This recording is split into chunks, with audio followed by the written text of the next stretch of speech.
Assalamualaikum warahmatullahi wabarakatuh. Salam. Pemirsa apa kabar? Senang sekali berjumpa lagi bersama saya Konita Malina Amalia dalam podcast Banten TV. Pemirsa, misi Banten Sehat merupakan salah satu program kesehatan dari Gubernur Banten Andra Soni yang bertujuan untuk mewujudkan masyarakat Banten yang sehat dan cerdas melalui pemerataan akses pelayanan kesehatan. Seperti kita ketahui, sehat merupakan indikator penting dalam sebuah penghidupan dan pembangunan dewasa, karena sehat juga merupakan salah satu tolok ukur utama kemajuan dan kesejahteraan suatu negara, masyarakat, dan juga individu. Seberapa berpihak pemerintah daerah terhadap peningkatan layanan kesehatan di Banten, lalu apa dorongan dan juga dukungan Komisi 5 DPRD Banten agar masyarakat Banten merasakan layanan kesehatan yang merata. Dan pemirsa, bersama saya sudah hadir narasumber kita kali ini, Bapak Haji Abdul Rozi, anggota Komisi 5 DPRD Banten dari fraksi Nasdem. Assalamualaikum Bapak. Waalaikumsalam warahmatullahi wabarakatuh. Ya, semangat terus ya Pak. Semangat. Karena ini kan juga tentang kesehatan ya Pak ya. Iya, betul. Nah, baik Bapak, ini tadi kita membahas tentang kesehatan dari pelayanan kesehatan yang ada di Provinsi Banten. Sehat termasuk indikator penting dalam sebuah tatanan kehidupan nih. Bapak bagaimana nih melihat dengan kondisi kesehatan dan pelayanan yang ada di Banten saat ini, Pak? Ya, sementara ini selama saya kurang lebih 1 tahun 7 bulan di Komisi 5, itu memang leading sektornya kan kesehatan, diantaranya ya. Ini alhamdulillah dari Dinas Kesehatan ini, khususnya ya Kepala Dinas tuh Bu Ati ya, selalu respon apa yang disampaikan oleh Dewan agar banyak sosialisasi kepada masyarakat. Karena masyarakat kurangnya sosialisasi, maka mereka tidak akan mengerti tentang kesehatan. Nah, hal itu dilakukan oleh kami di setiap sosialisasi kepada masyarakat. Ini yang dilaksanakan oleh kami bekerja sama dengan Dinas Kesehatan Provinsi Banten.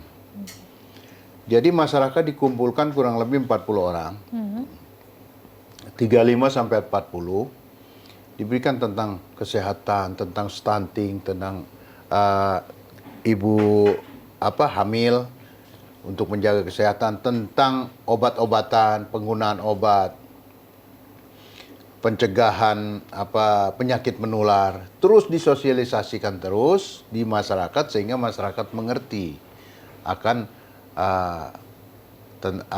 pentingnya itu kesehatan. Gitu. Mengerti tentang arti kesehatan, maka istilahnya kan begini. Obat nyamuk spray. Kalau nggak ngerti bisa disemprotin ke badan kan gitu. Jadi parfum, Pak. Jadi parfum. Jadi semua itu diberikan sosialisasi atau penjelasan kepada masyarakat. Waktu tahun 2025 kemarin itu sangat gencar itu. Terus-menerus ke masyarakat. Kami pun mengumpulkan masyarakat. Nanti kemudian dari Dinas Kesehatan datang memberikan penjelasan, memberikan masukan-masukan kepada masyarakat. Inilah kesehatan pentingnya itu. Saya sangat respon sekali, dan masyarakat sangat senang juga. Karena apa? Karena mereka bisa tahu gitu, apa obat ini, apa obat itu kan gini. Gitu.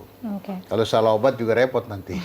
Iya. Bahaya ya Pak ya. Bahaya. Nah ini Pak, kan kita tahu juga setahun lalu di Banten Selatan kan juga sudah diresmikan 2 rumah sakit ya Pak. Betul. Ya, dari Cilograng dan juga Labuan. Labuan. Ini supaya akses kesehatan merata. Nah, apakah Anda menilai ini betul mampu mengakomodir keinginan masyarakat khususnya di Banten Selatan Pak? Banten Selatan memang sangat jauh ya. Tapi untuk mengakomodir 100% itu belum bisa. Karena apa? Pertama memang jaraknya sangat jauh. Jadi yang jelas kita berterima kasih kepada Gubernur yang telah membangun rumah sakit Cilograng di daerah Lebak sana, jauh sekali. Untuk lingkungan daerah-daerah situ itu merasa terbantu. Iya. Merasa terbantu. Yang tadinya jauh berobat ke kota atau Lebak gitu ya. Sekarang di Cilegon sudah ada. Kan di sana orang banyak yang digigit ular itu. Iya. Itu yang sangat mengerikan. Kalau memang sekarang sudah ada rumah sakit Cilegon, itu ditempuhnya dalam daerah situ sendiri. Kalau dulu dia harus ke kecamatan lain yang ada rumah sakit. Sekarang di kecamatan Cilegon sendiri ada. Berarti menjangkau pelosok ya Pak ya? Nah, ke setiap pelosok itu terjangkau. Oke. Itu. Oke. Nah, rumah sakit sendiri ini kan rumah sakitnya berdiri megah, kemudian juga infrastruktur. Nah, ini bagaimana nih Pak dengan infrastruktur untuk menuju rumah sakit yang terbilang masih kurang memadai di beberapa daerah untuk menuju puskesmas juga memang misalnya harus dilalui kendaraan. Nah, ini bagaimana nih Bapak untuk mengomentari potret Banten yang masih ada ketimpangan ini Pak? Ya itulah harus bedol desa, jalan-jalan, infrastruktur itu agar masyarakat mudah mencapai rumah sakit. Itu harus segera dilaksanakan oleh dinas yang berkaitan. Seperti jalan desanya harus segera diperbaiki. Ini kan baru daerah Pandeglang saya dengar itu. Sekarang juga daerah Lebak sana harus diperbaiki jalannya. Yang belum ada jalan dibuat jalan lah gitu. Supaya akses dari masyarakat ke rumah sakit ini mudah dijangkau gitu. Ini yang paling krusial itu adalah jalan. Nah, kemudian fasilitas infrastrukturnya juga di rumah sakitnya juga harus dilengkapi lah, supaya dokter-dokter sana juga jangan sampai nanti dokter gigi aja cuma ada 1 orang kan gitu, nggak bisa begitu, harus paling ada beberapa orang lah dokter gigi gitu. Terus dokter yang lain-lainnya dokter umum ya, itu juga harus ada beberapa orang juga. Jadi infrastruktur ini memang sangat penting. Jadi kalau ada orang mau melahirkan, kalau infrastrukturnya nggak bagus, jalannya nggak bagus, masa mesti digotong kayak zaman dulu, zaman Belanda kan nggak bisa begitu. Itu, jadi seperti itu. Oke, baik Bapak. Nah, untuk Bapak sendiri kan ini ada di salah satu misi gubernur dan wakil gubernur juga terdapat Banten Sehat. Ya. Nah, menurut Bapak sendiri ini melihat progres misi ini seperti apa nih Pak? Sudah dijalankan dengan baik kah atau bagaimana? Kalau Banten Sehat, penilaian saya itu sudah baik. Sudah baik Banten Sehat ya. Karena pengurangan yang stunting aja udah kurang sekarang ya. Kalau dulu kan masih banyak masalah stunting gitu. Sekarang kesehatan jangkau. Cuma ya minta juga kepada gubernur agar rumah sakit ini menerima masyarakat dengan baik lah gitu. Terutama yang BPJS gitu kan. Itu harus diterima, jangan alasannya kamarnya atau nggak ada tempat tidurnya. Kadang-kadang orang menunggu lama gitu ya, nanti keburu koma orang kalau kelamaan gitu kan. Udah terima aja langsung secara cepat gitu. Itu aja yang kami berharap gubernur instruksikan kepada seluruh rumah sakit yang ada di Banten.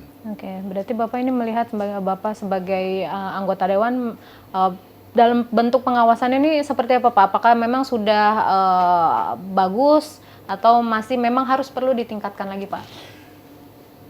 Memang udah bagus, tapi yang bagus kalau ini lebih ditingkatkan lagi. Yang bagus dipertahankan dan harus ditingkatkan. Gitu. Jadi menurut pengawasan kami sebagai Komisi 5 yang memang leading sektornya kesehatan, harus pelayanannya juga harus ditingkatkan. Pelayanan terutama harus ditingkatkan itu.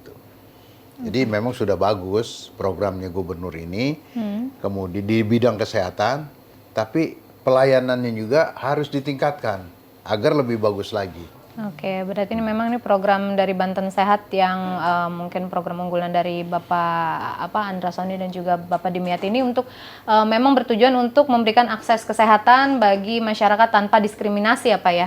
Nah ini Bapak melihat sudahkah terlaksana Pak pemerataan itu? Belum semua terlaksana, belum semua. Karena kalau yang namanya diskriminasi juga memang ada, tapi memang tidak semua. Ya karena itu kelalaian lah.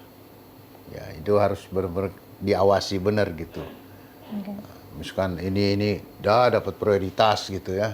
Itu kan namanya diskriminasi buat yang ini agak lambat dalam pelayanannya. Ada juga seperti itu. Jadi kalau dikatakan 100% tidak ada diskriminasi, itu belum sampai, belum sampai. Berarti Bapak melihat bagaimana Pak yang di Banten Selatan dan juga Banten Utara, otomatis kan ini kan pasti ada apa namanya, sebelumnya juga kan ada disparitas soal itu ya Pak ya. Iya, Nah ini bagaimana nih Pak menurut Bapak? Kalau memang di Banten Selatan ini kalau kita bandingkan antara Cilogram dengan Labuan, kalau Labuan kan memang udah daerah maju ya.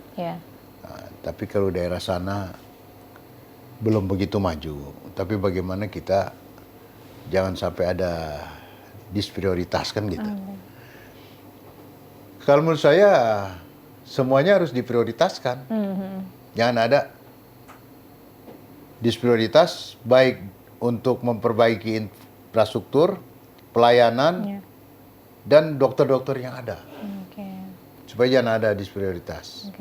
Itu. Jadi saya berharap juga kepada gubernur atau kepala dinas kesehatan Provinsi Banten jangan sampai ada disprioritas. Misalkan, diprioritaskan yang di Labuan dulu. Ya, memang ada skala-skala prioritas, tapi harus merata lah. Itu harapan kami. Oke. Nah, Bapak untuk Bapak sendiri ini kan reses bukan hanya soal infrastruktur jalan dan lain sebagainya. Ini kan pasti juga ada tentang kesehatan ya Pak.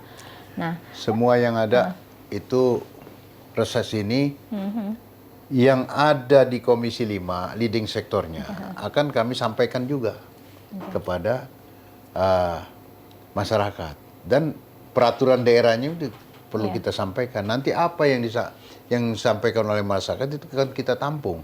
Nah, itu keluhan masyarakat sendiri terkait kesehatan apa Pak yang Bapak terima saat ya itu proses? aja keluhannya masyarakat ini di pelayanan. Pelayanan ini jangan sampai ada yang disampaikan tadi disprioritas, jangan sampai ada itu. Jadi pelayanan ini harus benar-benar konsekuen dan konsisten. Gitu. Oke. Kalau ada dugaan bahwa pasien yang menggunakan BPJS ini sedikit ada mungkin terpinggirkan gitu Pak, itu Bapak pernah lihat di lapangan atau seperti apa Pak? Ada aduan juga? Ada juga. Jadi terkait dengan administrasi itu. Jadi ada BPJS kadang-kadang, tapi rumah sakit sebenarnya yang saya alami ya, swasta, rumah sakit swasta khususnya. Itu ada di Primaya. Orang kan mau kasih ring tuh jantung. Kata dokternya di rumah sakit udah punya BPJS belum? Ada tapi udah lama, diurus dulu BPJS-nya. Tetap pasiennya dilayani. Ini hebat. Itu langsung di mata kepala saya sendiri. Jadi tolong BPJS paling 2 hari selesai katanya. Udah urus dulu BPJS, ini tetap kita layani. Nanti dengan BPJS jaminannya. Itu hebat rumah sakit itu. Ada yang begitu, ada juga yang nunggu dulu pengurus. Nunggu dulu begini, mesti ada rekomendasi dari puskesmas, rekomendasi dari klinik ini, klinik itu. Orang keburu. Orangnya nggak ditangani. Nggak ditangani akhirnya. Mau saya, yang namanya orang udah BPJS ini sudah terdaftar, dia sudah layani. Orang pemerintah kok rakyat yang bayar. Gitu, jangan ada diskriminasi. Gitu. Jangan sampai ada karena ego sektoral, jangan ada itu. Kami nggak suka kalau ada ego sektoral atau diskriminasi. Malah swasta lebih bagus menerimanya. Di sana di Tangerang, kota Tangerang terus terang. Kenapa banyak di rumah sakit yang di Pasar Baru tuh? Hermina. Itu rata-rata BPJS yang melahirkan, yang ini, yang itu operasi Hermina.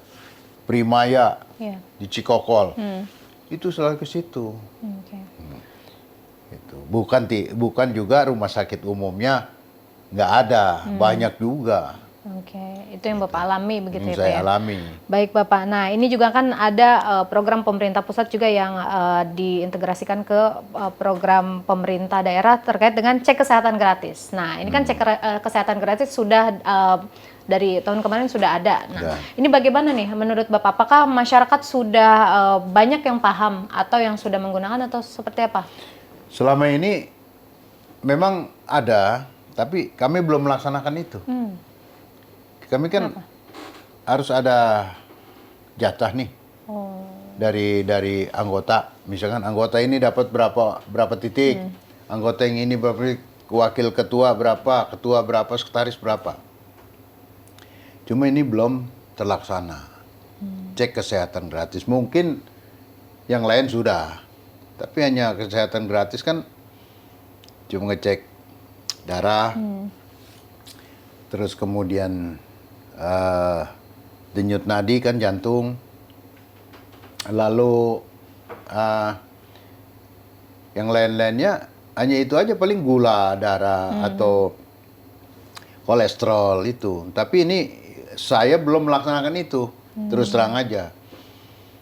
Jadi berarti masyarakat juga memang masih perlu adanya sosialisasi juga Pak ya? Untuk sosialisasi dulu. Jadi nanti ada kesehatan gratis gini, pentingnya buat ini kan masyarakat mah apatis kadang-kadang. Ya buat apa meriksa ntar kita tahu penyakit kita ini itu pusing katanya. Buat biayanya nggak ada. Itu masyarakat begitu, makanya nggak cukup. Oh yuk kita besok ada kesehatan gratis berduyun-duyun, nggak, belum tentu seperti itu. Oke, nah untuk Bapak sendiri sebagai di anggota Komisi 5, apa ada ajakan untuk masyarakat cek kesehatan gratis, Pak? Ada. Cuma karena efisiensi inilah terhalang. Jadi kita mengadakan kesehatan gratis karena ada efisiensi, maka cek kesehatan gratis ini bisa dilaksanakan dan bisa tidak, tergantung kita lihat nanti di anggaran dinasnya ini. Nah, itu kan perlu anggaran juga. Tetapi kalau efisiensi, jangan dilakukan kalau memang sudah ada keputusan dari DPRD. Karena itu merupakan peraturan daerah. Jangan dilakukan program yang sudah ada, dihapus gitu, karena efisiensi. Itu kami juga protes. Seperti dinas sosial misalkan mau bantu beras sekian atau sembako dari dinas sosial, ternyata karena efisiensi dihabisin, padahal ini atau pemberian speaker atau apa dari yang jatah dewannya sekian untuk masyarakat, berikan speaker, terus karena efisiensi dihapus. Kecewa masyarakat. Jadi program gubernur ini yang sudah sangat bagus, sudah bagus, dengan hal-hal yang intrik-intrik seperti itu, dengan alasan efisiensi, padahal sudah ada anggarannya, maka kecewalah masyarakat. Oke, jangan sampai seperti itu begitu ya Pak ya. Nah Bapak, untuk Bapak sendiri dari Komisi 5, apakah ada dorongan untuk terus meningkatkan kesehatan di masyarakat Pak? Kalau untuk meningkatkan kesehatan, itu sangat dorong sekali saya. Saya sangat mendorong sekali, karena apa? Karena kesehatan ini penting. Terutama sosialisasi. Sosialisasi kesehatan itu penting. Jangan diabaikan itu. Kita menyediakan obat. Kalau masyarakatnya nggak tahu tentang kesehatan, akhirnya obat ini kan buat ngobatin orang karena dia nggak bisa mencegah sebelum sakit. Jadi cegah sebelum sakit itu lebih penting daripada udah sakit baru dicegah. Ini kan yang ada anggaran obat dan lain sebagainya untuk mencegah yang orang sakit. Tapi mereka kalau diberikan sosialisasi adalah bagaimana saya harus sehat, apa yang saya lakukan setiap hari tentang kesehatan, misalkan kebersihan dan lain sebagainya. Itu, maka cegahlah sebelum sakit, jangan mencegah sesudah sakit. Oke, jangan mengobati begitu ya. Nah, lebih baik mencegah daripada mengobati begitu ya Pak ya? Iya, lebih baik mencegah daripada mengobati. Betul. Nah ini Bapak, seperti apa sih Pak kolaborasi yang harusnya dibangun antara pemerintah daerah dengan pihak rumah sakit agar mampu menghadirkan sistem pelayanan yang lebih profesional? Ya, itu harus dari pihak pemerintah ya, pengawasannya harus lebih intensif. Karena tanpa ada pengawasan yang lebih intensif, maka bisa saja kan orang lalai. Karena dia punya program bagus, organisasi juga bagus misalnya, manajemen bagus, controllingnya kurang, maka evaluasi akan terjadi kejanggalan. Jadi hanya 5. Pertama dia program bagus, terus organisasinya bagus, terus kemudian manajemennya juga bagus. Tetapi kalau kontrolnya kurang, pengawasannya kurang, maka ketika evaluasi ada temuan-temuan di BPK dan sebagainya, pasti itu. Ini paling penting adalah controlling. Itu baik. dari pihak pemerintah, pihak eksekutif. Terakhir Pak, nah ini apa mungkin ada imbauan atau masukan terkait dengan pelayanan kesehatan di Provinsi Banten khususnya untuk pemerintah Pak? Ya, kami minta kepada pemerintah daerah Provinsi Banten, khususnya Bapak Gubernur dan Wakil Gubernur, ini untuk program kesehatan banyaklah sosialisasi kepada masyarakat, agar masyarakat mengerti tentang kesehatan, mengerti tentang pencegahan penyakit sebelum dia sakit. Agar masyarakat ini jangan sampai banyak yang sakit. Kalau mereka mengerti tentang kesehatan, maka insya Allah yang sakit itu berkurang. Dan paham dengan apa yang mesti dilakukan, ini berbahaya, ini akan menjadi penyakit. Tetapi kalau mereka sudah tahu, sudah disosialisasikan tentang kesehatan, insya Allah tidak akan seperti itu lagi. Baik. Ya, saya rasa itu. Oke, baik Bapak. Terima kasih banyak untuk perbincangannya. Kita ngobrol-ngobrol tentang kesehatan. Mudah-mudahan ini masyarakat juga bisa merasakan lebih baik lagi dalam pelayanan kesehatan ya Pak ya. Ya. Baik pemirsa, demikian podcast kita kali ini bersama DPRD Provinsi Banten, yakni Bapak Haji Abdul Rozi dari Komisi 5 DPRD Banten, fraksi Nasdem. Akhir kata saya Konita Malina Amali beserta kru yang bertugas pamit, sampai jumpa. Wassalamualaikum warahmatullahi wabarakatuh. Waalaikumsalam warahmatullahi wabarakatuh.